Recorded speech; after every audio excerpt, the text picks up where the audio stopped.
북한이 어제 오후 잠수함 발사 탄도미사일을 발사했다고 합동참모본부가 밝혔습니다. 이런 가운데 북한의 5차 핵실험도 이른 시일 내에 감행될 가능성이 높게 관측되고 있습니다. 전옥현 전 국정원 제1차장과 함께 관련 내용을 자세히 살펴보겠습니다. 안녕하세요. 네, 어서 오십시오. 안녕하십니까. 네. 북한이 어제 오후 SLBM을 발사했습니다. 자, 일단 상황이 리수용 북한 외무상 뉴욕 방문이 있었고 또 북한이 큰 행사를 또 앞두고 있습니다.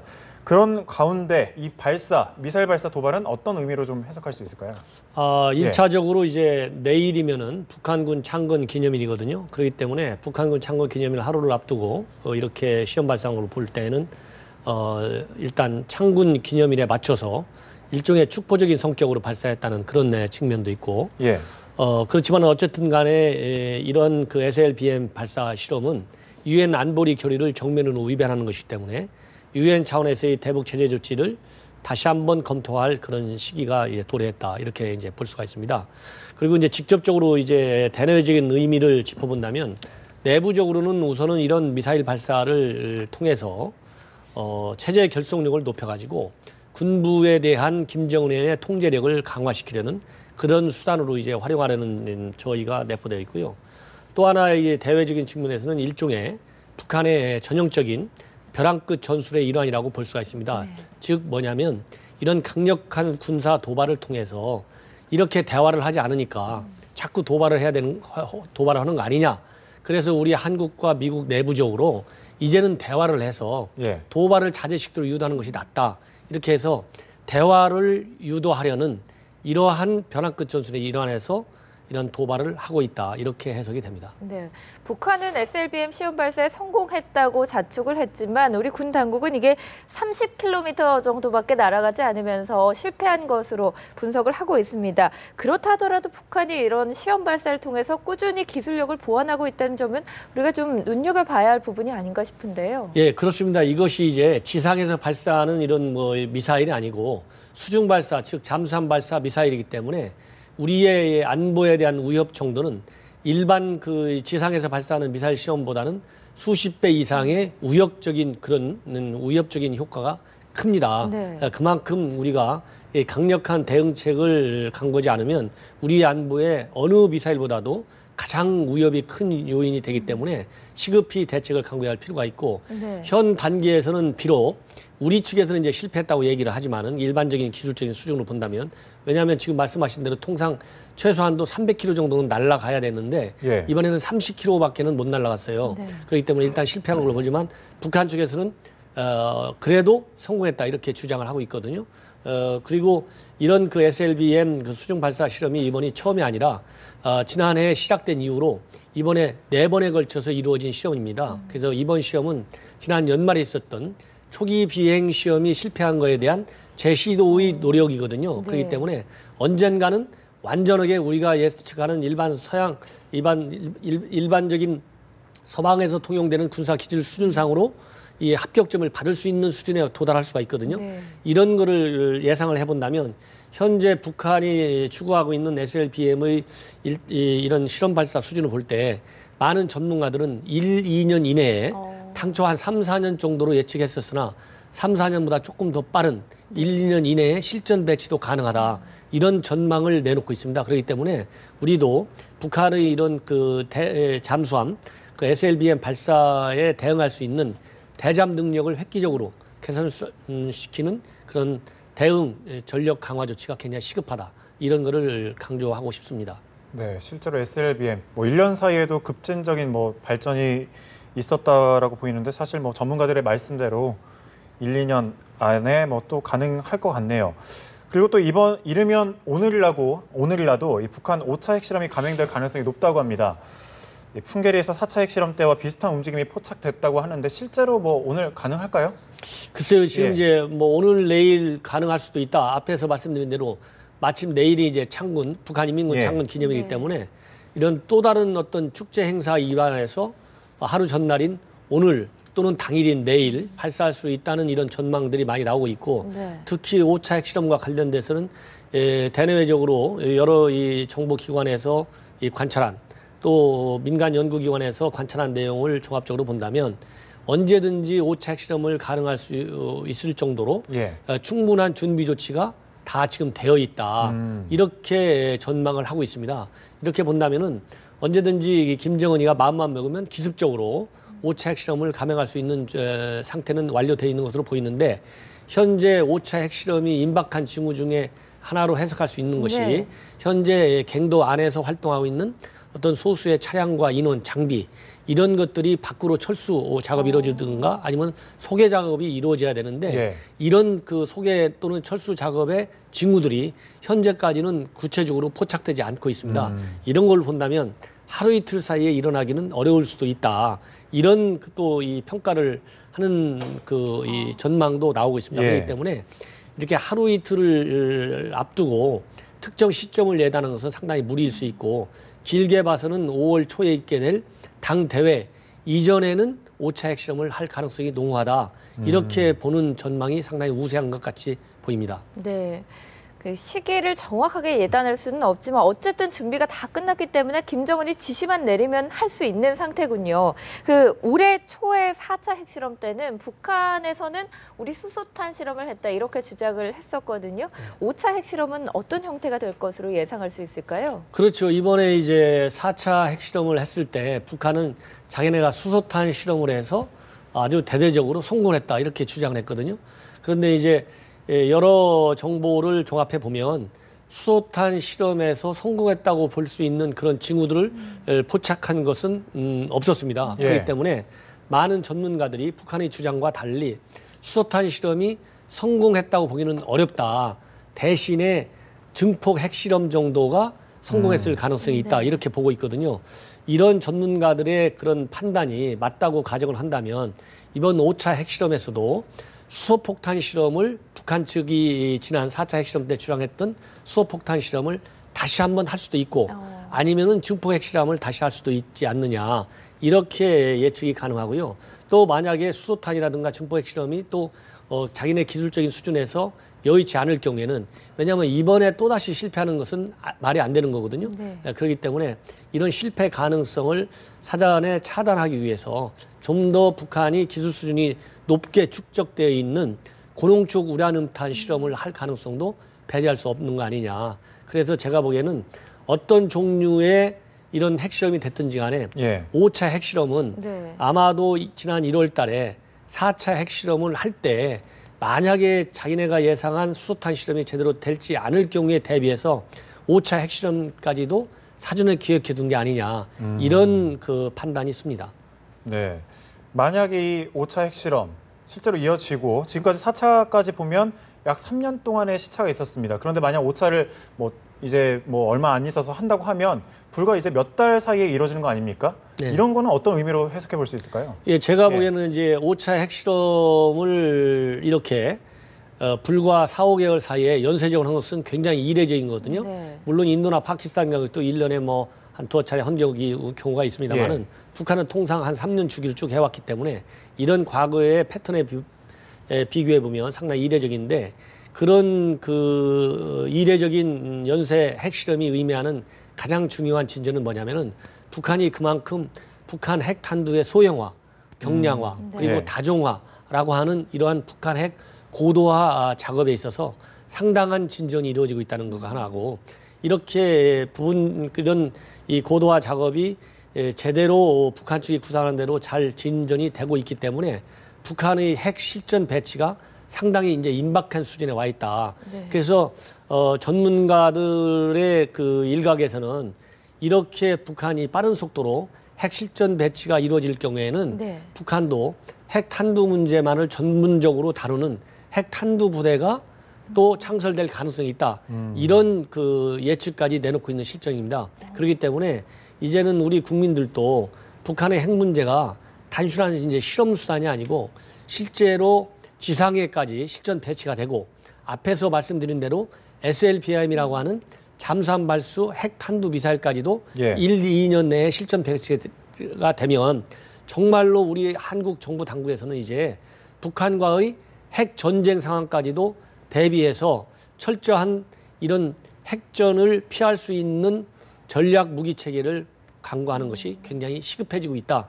이런 점이 굉장히 우려스러운 대목입니다. 네, 이렇게 3개월여 만에 핵실험 가능성이 대두되면서 일각에서는 북한이 애초부터 4차, 5차 핵실험을 잇따라 계획한 거 아니냐라는 분석도 나왔던데 이게 뭐 일리가 있는 분석이라고 보십니까? 예, 제가 보기에는 이제 이렇게 연쇄적으로 핵실험을 하는 것은 사전에 이렇게 기획하지 않을 수가 없다. 왜냐하면 여러 가지 기술적인 측면도 있고 또 이렇게 이제 대외적으로 은닉된 상태에서 이런 핵실험을 진행해야 되기 때문에 철저한 사전에 충분한 기간 동안에 예비적인 조치들이 취해지지 않고서는 이렇게 갑자기 이루어지기는 어렵습니다. 그렇기 때문에 사전 기획설에 따른 이런 5차 핵실험이 상당히 설득력이 있는 얘기로 제가 보기에는 받아들여지고요.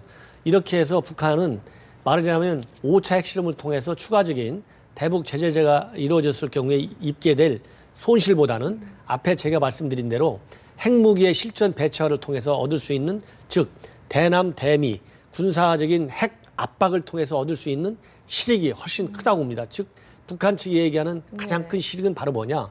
이렇게 핵실험을 강행해서 사실상 핵 무장국가로 완전히 핵 보유국의 지위를 갖춰가지고 결국은 한반도에서의 비핵화 협상이 아니라 이런 육자회담 같은 비핵화 협상은 이제 필요가 없고 미국과 같이 이제 핵 군축 국가 말하자면 이제 군축 문제를 다룰 수 있는 자격을 갖춘 그런 국가로서의 협상 지위를 얻는 것이 더 크다고 보는 것이죠. 그렇기 때문에 이렇게 연거푸 핵실험을 할 수 있는 준비를 갖춰나가는 것으로 보입니다. 네, 이렇게 핵실험 준비를 하고 있는 상황을 다 노출한 가운데 북한의 리수용 외무상이 뉴욕을 방문했습니다. AP통신과의 인터뷰에서 한미 연합훈련을 중단하면 핵실험도 중단하겠다 이렇게 밝혔습니다. 이게 어떤 의도라고 보십니까? 그러니까 이제 연합훈련을 중단한다고 하는 것은 북한이 이번에 리수용이가 미국에 가서 처음 한 얘기가 아니라 북한의 변함없는 꿈에도 잊을 수 없는 목표 중에 하나가 바로 연합훈련의 철수하고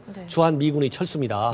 그렇기 때문에 북한의 지상 목표가 바로 그러한 훈련 중단에 있거든요. 그래서 이런 훈련을 중단하면 핵실험을 안 하겠다는 얘기는 이런 훈련을 중단할 수 없다는 것이 북한의 이 목표와 반대로 한국과 미국이 일관된 입장인 거예요. 왜냐하면 이 연합훈련이라는 것은 북한에 대한 공격훈련이 아니고 북한의 대남 침투에 대응하기 위한 방어적 성격의 훈련이거든요. 그렇기 때문에 북한은 항상 대남 적화 통일을 목표로 해서 이런 군사 도발 훈련과 실제적인 연습을 하고 있는 그런 국가이기 때문에 여기에 대한 방어적 성격의 훈련을 유지하는 것은 당연한 거거든요. 그렇기 때문에 우리가 이런 훈련을 중단할 수가 없고 우리가 이런 훈련을 중단할 수 없다는 것을 북한이 알고 있습니다.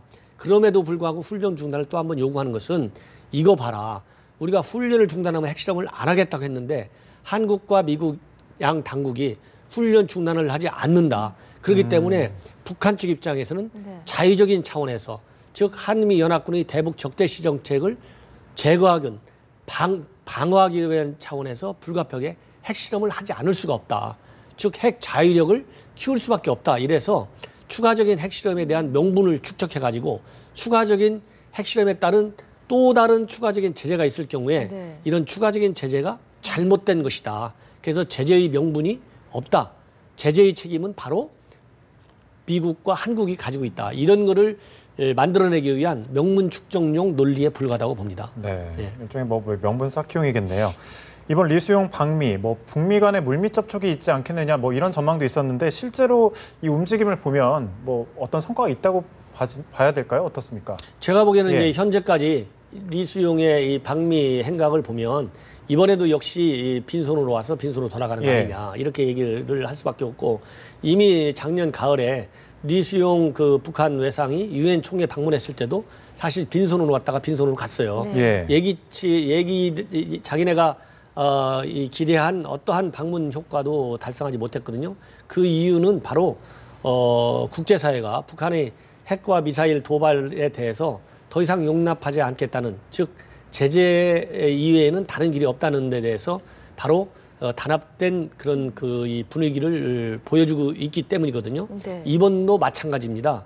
이번도 그런 마찬가지이기 때문에 이제 실패한 것이고 자꾸 이제 언론에서 북한 리수용이가 이제 미국을 간 것은 무슨 물밑 논의가 있을 가능성이 있기 때문에 간 것이지 괜히 그렇게 높은 사람이 가겠느냐 이런 얘기가 자꾸 나오는데 그런 얘기가 나오는 이유 중에 하나는 왜냐하면은 미국이 이제 그 리수용 외상이라고 하는 인물에 대해서 비자를 발급해 줬기 때문에 뭔가 물밑에 보이지 않는 비밀 접촉이 있을 것이다. 이렇게 자꾸 예단을 하는 것이거든요. 예. 근데 미국의 입장에서는 사실 리수용한테 비자를 발급해주지 않을 수가 없습니다. 왜 그러냐면요.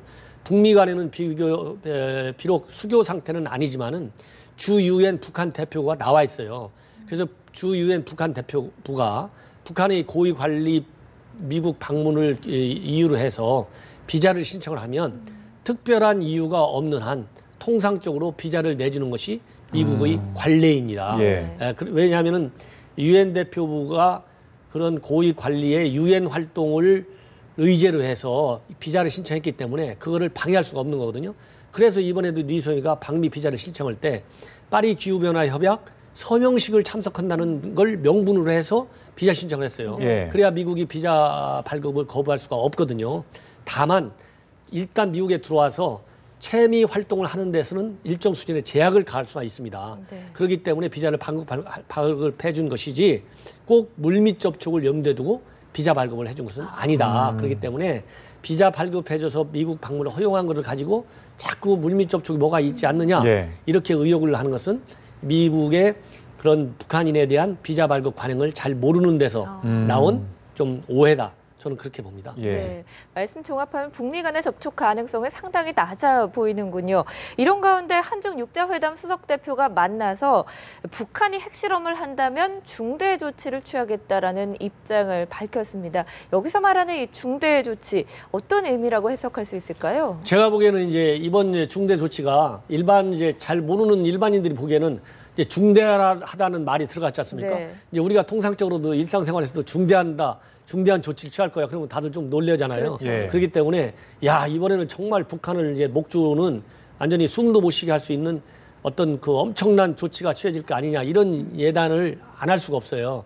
그러나 이렇게 중대 조치, 북한의 핵 미사일 도발과 관련해서 중대 조치라는 말은 이번에 이제 처음 나온 말이 아니고 이미 북한이 3차 핵실험을 할 때 유엔에서 나온 제재 결의안 안에 북한이 추가적으로 핵실험이라든가 미사일 발사를 할 경우에는 중대한 제재 조치 취한다. 이렇게 유엔에 significant measures를 취한다. 이렇게 유엔 결의안에 들어가 있는 말을 이번에 다시 한번 한 것에 불과하다고 저는 봅니다. 그래서 3차 핵실험 때 그러한 중대 조치를 취한다고 돼 있기 때문에 이걸 갖다가 유엔의 자동 개입 조항이라고 이렇게 해석을 해요. 자동적으로 제재 조치를 다시 한번 취할 수 있는 근거 조항이 되는 말이 되는 것입니다. 그래서 이번에 이제 이런 한미일 또는 이제 이 한중 그런 육자 수석 대표 회동에서도 추가적으로 도발을 하게 될 경우는 중대 조치를 취한다. 이렇게 얘기를 한 것이기 때문에 새로운 의미는 없다.